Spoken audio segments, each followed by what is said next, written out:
अस्सलाम वालेकुम, क्या हाल चाल है जी, कैसे हैं आप सब। तो हम इलेक्ट्रोमैग्नेटिक इंडक्शन का जो टॉपिक है मोशनल ईएमएफ उसको स्टार्ट करने जा रहे हैं। बहुत आसान सा टॉपिक है, बहुत आसान सा कॉन्सेप्ट है। जो पहला लेक्चर आप लोगों ने जिसको मैंने डोज का नाम दिया था कि इलेक्ट्रोमैग्नेटिक इंडक्शन को समझने के लिए आपने ये बात जहन में रखनी है कि इस पूरे चैप्टर में एक ही चीज बार बार रिपीट होगी और वो ये है कि आपके पास फ्लक्स में चेंज आएगा। किसमें चेंज आएगा मेरा बेटा? फ्लक्स में चेंज इन फ्लक्स। और इस फ्लक्स में चेंज की वजह से ईएमएफ इंड्यूस होगी। इंड्यूस का मतलब हमने कोई बैटरी का सोर्स, कोई जनरेटर, कोई ऐसी चीज उसके साथ अटैच नहीं की हुई। यहां पे फ्लक्स की वजह से ईएमएफ इंड्यूस होती है। जैसे इलेक्ट्रोस्टैटिक्स में हम ये बात करते थे कि हमने अपने बालों को कंघी की तो रब करने से कंघी के ऊपर चार्ज आ गया। अब उन कंघी को जब पीस ऑफ पेपर्स की तरफ लेके जाते थे, वो पीस ऑफ पेपर्स को भी क्या कर रही थी? अट्रैक्ट। इसका मतलब ये हुआ कि कंघी के चार्ज की वजह से किस पे चार्ज आ गया आपके पास? पेपर्स के ऊपर। तो उस पे चार्ज इंड्यूस हुआ, वो थी इलेक्ट्रोस्टैटिक इंडक्शन। यहां पे हम पढ़ रहे हैं इलेक्ट्रोमैग्नेटिक इंडक्शन कि यहां पे आपके पास जब फ्लक्स में चेंज आता है तो ईएमएफ इंड्यूस होती है। टॉपिक को स्टार्ट करने से पहले दोबारा फिर थोड़ा सा कॉन्सेप्ट आपको रिवाइज कर दूं कि जनाबे वाला हम into the page magnetic field लेते हैं। इन टू द पेज, ये क्रॉस रिप्रेजेंट करता है आपके पास इन टू द पेज को। मैंने ये कहा था कि आप ये फर्ज कर लें कि आपके पास ये इलेक्ट्रॉन है, इलेक्ट्रॉन के ऊपर चार्ज होता है नेगेटिव। जब इलेक्ट्रॉन के ऊपर चार्ज नेगेटिव है, प्रोटॉन के ऊपर चार्ज पॉजिटिव है। According to the right hand palm rule, अगर आप इन टू द पेज अपनी उंगलियां लेके जाओ, ये अंगूठा उस डायरेक्शन में हो जिस डायरेक्शन में कोई कंडक्टर या इलेक्ट्रॉन मूव करे, तो आपका थप्पड़ अपवर्ड डायरेक्शन में आ रहा है, मीन के इलेक्ट्रॉन पे ऊपर की तरफ फोर्स लगेगी। यही राइट हैंड पाम रूल था ना। अब अगर प्रोटॉन की बात करो तो वो क्या आएगा? नीचे की तरफ। तो यहां से ये बात पता चलती है कि सपोज मैं यहां पे कंडक्टर ले लेता हूं, उस कंडक्टर में इलेक्ट्रॉन्स भी हैं, उस कंडक्टर में प्रोटॉन्स भी हैं। जब ये कंडक्टर इस मैग्नेटिक फील्ड में, जो मेरे पास इन टू पेज मैग्नेटिक फील्ड आ रहा है, इस मैग्नेटिक फील्ड में जब ये कंडक्टर मूव करेगा तो उसके इलेक्ट्रॉन एक तरफ चले जाएंगे और प्रोटॉन दूसरी तरफ चले जाएंगे। ऐसे ही होगा मेरा बेटा। अब जरा गौर करो, मैं इसे कंडक्टर कंसीडर कर लेता हूं, इसमें पॉजिटिव नेगेटिव सारे चार्जेस मौजूद है, लाइक यहां पे मौजूद है ये जी कंडक्टर। तो एक टाइम ऐसा आएगा ड्यूरिंग द मोशन, एक टाइम ऐसा आएगा कि जितने पॉजिटिव चार्जेस हैं, सपोज मैं इनको ऊपर ले लेता हूं, सारे पॉजिटिव चार्ज कंडक्टर से एक तरफ सैचुरेट हो जाते हैं और नेगेटिव चार्जेस दूसरी तरफ सैचुरेट हो जाते हैं। हम पॉजिटिव को तो मेरी जान क्या मानते हैं? हाई। और नेगेटिव को क्या मानते हैं? लो। मानते या नहीं मानते? पॉजिटिव से नेगेटिव की तरफ चार्ज हमेशा आता है। अगर मैं ये ड्रॉप करता हूं बोर्ड मार्कर को भी, ये भी हाई पोटेंशियल से किसकी तरफ जाएगा? लो पोटेंशियल की तरफ। यही कॉन्सेप्ट हमने पढ़ा है। इसमें भी अब खुद देखो, एक तरफ पॉजिटिव है, दूसरी तरफ नेगेटिव है। मैंने आपको कंपैरिजन करवाया था एक सेल के साथ। अब आप इस सेल को ऑब्जर्व करें, इसका भी एक पोटेंशियल पॉजिटिव होता है, दूसरा क्या होता है? नेगेटिव। इसमें जो एनर्जी होती है उसको हम क्या नाम देते हैं? ईएमएफ का। तो आप खुद बताएं, क्या कंडक्टर को मूव करने से हमने उसमें क्या पैदा कर दी? ईएमएफ। या उसने क्या पैदा कर दी? ईएमएफ। इसलिए इसे कहते हैं इंड्यूस्ड ईएमएफ, कि खुद से कोई केमिकल नहीं मौजूद इससे बैटरी या सेल की तरह। इसमें कंडक्टर की मोशन, किसमें कंडक्टर की मोशन? मैग्नेटिक फील्ड में। मैग्नेटिक फील्ड में कंडक्टर की मोशन की वजह से इसमें क्या इंड्यूस हो गई? ईएमएफ। क्या इंड्यूस होगी? ईएमएफ। तो मेरी जान, इसमें जब इंड्यूस ईएमएफ हो गई तो मेरे बेटे एक तरफ हाई है, दूसरी तरफ का आपके पास क्या आ रहा है? लो। अच्छा, ये कॉन्सेप्ट था। फिर आप लोगों ने इलेक्ट्रोस्टैटिक्स के चैप्टर में एक चीज पढ़ी थी मेरा बेटा, मैं दोबारा रिकॉल करवा देता हूं। एक तरफ पॉजिटिव प्लेट थी, दूसरी तरफ नेगेटिव। पॉजिटिव टू नेगेटिव हम इलेक्ट्रिक फील्ड लाइंस ड्रॉ करते हैं। Electric field as potential gradient हमने पढ़ा था minus del v over del r. पढ़ा था मेरा बेटा। अब मुझे ये बताओ, मैं सपोज कर लेता हूं कि इस कंडक्टर की जो लेंथ है यहां से लेकर यहां तक वो L है, मतलब डेल R था ये डिस्टेंस, तो मैंने इसकी जगह पे क्या पुट कर दिया, L पुट कर दिया। यहां पे डिस्टेंस R था, हमारे पास डिस्टेंस क्या आ रहा है, L। जो चार्ज ने कंडक्टर के अंदर ट्रेवलिंग करनी है वो लेंथ ऑफ द कंडक्टर ही है, तो हमने इसको किससे रिप्रेजेंट कर दिया, L से। तो ये हमारे पास क्या आ गया, minus del V over L, electric field आ गया हमारा।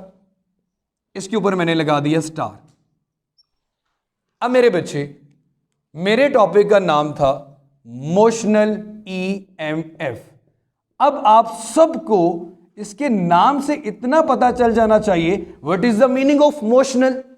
कंडक्टर की मोशन से जो EMF पैदा होती है उसको क्या नाम देंगे, मोशनल EMF का। क्या नाम देंगे, मोशनल EMF का। ये सारा कॉन्सेप्ट जो लास्ट में हम लोग डिस्कस कर चुके हैं उसकी बात हुई थी।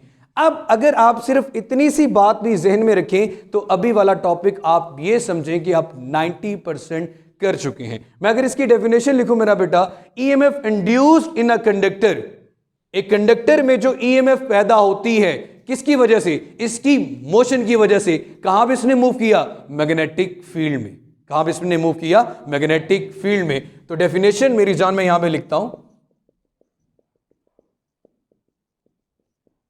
EMF इंड्यूस्ड, यहां पे वर्ड इंड्यूस का बोला जा रहा है, EMF induced in a conductor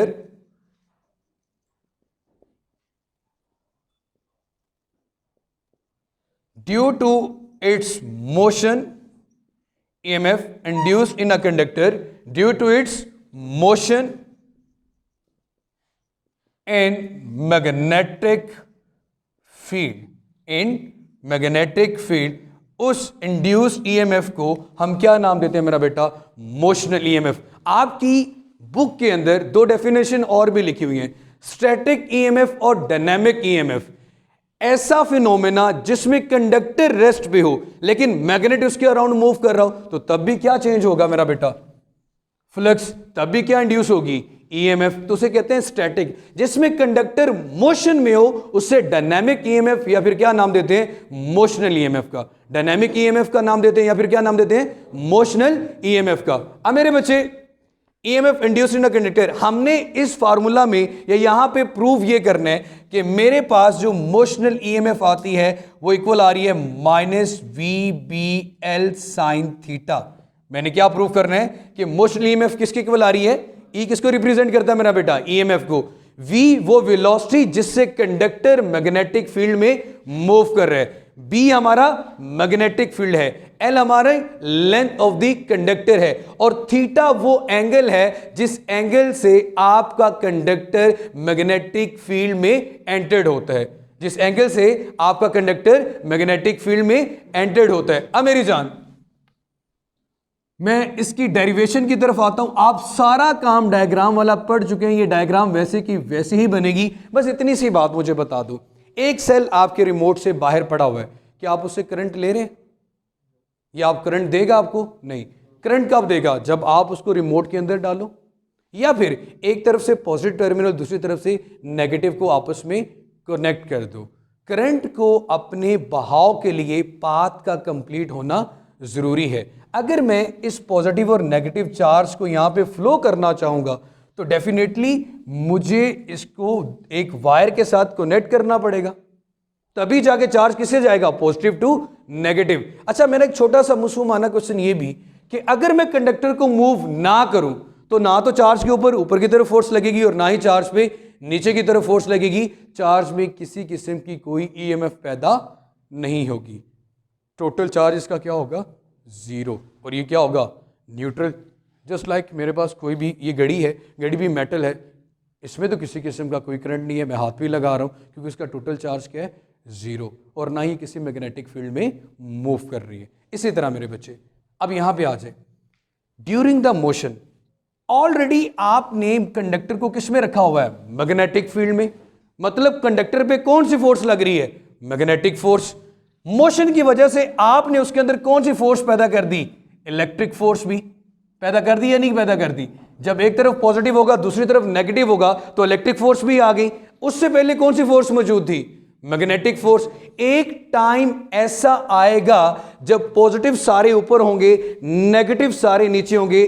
previous topic का charge to mass ratio of electron जब निकाली थी वो याद रखो, हमने कहा था कि जब इलेक्ट्रिक फोर्स किसके इक्वल हो जाएगी मेरा बेटा, मैग्नेटिक फोर्स के, तो जितने भी इलेक्ट्रॉन्स हैं वो सीधे किस में जाएंगे, E/m चैम्बर में। किस में जाएंगे, E/m चैम्बर में। इसी तरह मेरा बेटा आपके पास जब इस कंडक्टर पे लगने वाली इलेक्ट्रिक और मैग्नेटिक फोर्स दोबारा एक से बराबर हो जाएंगी, तो पॉजिटिव चार्ज एक तरफ पड़ा हुआ है, नेगेटिव चार्ज एक तरफ पड़ा हुआ है। ये कोई एक स्पेसिफिक टाइम आएगा, ये नहीं होगा कि हर वक्त पॉजिटिव ऊपर है और नेगेटिव नीचे है। चार्ज अपनी मोशन के लिहाज से कम ज्यादा होता रहेगा। अब मेरे बच्चे, इलेक्ट्रिक फोर्स का फॉर्मूला क्या होता है? इलेक्ट्रिक फोर्स कैलकुलेट करनी हो, ई किसके इक्वल होता है मेरा बेटा, F/Q के। F मेरे पास इलेक्ट्रिक फोर्स है जो कि चार्ज के ऊपर लग रही होती है। F कैलकुलेट करना हो तो Q इधर आके क्या हो जाएगा, मल्टीप्लाई। तो मैं लिख सकता हूं कि मेरे पास F किसके इक्वल आ रहा है, Q E के इक्वल। मैग्नेटिक फोर्स हम पढ़ चुके हैं वो क्या होती है, QVB। किसके इक्वल होती है मेरा बेटा, QVB। एक चार्ज पे जो एक कंडक्टर में मूव कर रहा हो मैग्नेटिक फील्ड में, उसके ऊपर लगने वाली फोर्स जो हमने पढ़ी थी QVB sin थीटा, जिसकी पूरी डेरिवेशन की थी QVB। अब यहां से कोई चीज कैंसिल हो रही है जनाब। Q के साथ क्या हो गया बेटा, कैंसिल। E किसके इक्वल आ गया, VB के। अब अगर गौर करो, मुझे तो यहां पे प्रूव करना है कि E इक्वल होता है वेलोसिटी, मैग्नेटिक फील्ड और लेंथ। मेरे पास यहां पे आ रहा है E is equal to VB। मतलब एक तो यहां पे इसमें लेंथ भी मौजूद नहीं है, और दूसरा गौर करें, इसे मैं नाम दे रहा हूं इक्वेशन नंबर ए का। हम जानते हैं कि हम चैप्टर नंबर 12 में यह बात पढ़ चुके हैं कि इलेक्ट्रिक फील्ड इक्वल आता है, किसके इक्वल आता है मेरा बेटा, -del V/L के। ये शुरू में बता दिया था कि कैसे आया। यहां से लेकर यहां तक चार्ज ने मूव करना है, यहां से लेकर यहां तक चार्ज ने मूव करना है, तो दरमियान में डिस्टेंस क्या है, L। तो R को किससे रिप्लेस कर दिया, L से। डेल्टा V क्या है, चेंज इन पोटेंशियल। क्या है मेरा बेटा, चेंज इन पोटेंशियल। तो आप इसे नाम दे दें इक्वेशन नंबर बी का। अब दोनों इक्वेशंस की लेफ्ट हैंड साइड सेम है, तो राइट भी आपस में क्या होगी, सेम। हम इन दोनों इक्वेशंस का क्या करेंगे, कंपैरिजन। जब आप लेफ्ट को देख के राइट को भी सेम कर रहे हो, तो आप उस वक्त क्या कर रहे होते हैं, कंपैरिजन। क्या कर रहे होते हैं मेरा बेटा, comparison. So by comparing equation A and equation B, A और बी का कंपैरिजन करने से मेरे पास आ रहा है -del V/L is equal to VB। ये -L इधर डिवाइडर दूसरे पे जाके क्या हो जाएगा, मल्टीप्लाई। तो ये क्या बन जाएगा, -VBL। इधर क्या आ गया मेरा बेटा, del V। अब मेरे पास यहां पे जो पोटेंशियल में चेंज है, एक्चुअली वो बैटरी का पोटेंशियल नहीं है, वो इंड्यूस्ड ईएमएफ है। वो क्या मेरा बेटा, इंड्यूस्ड ईएमएफ। तो मैं del V को फिर रिप्लेस कर दूंगा किसके साथ मेरा बेटा, E के साथ। तो ये क्या बन जाएगा, -VBL।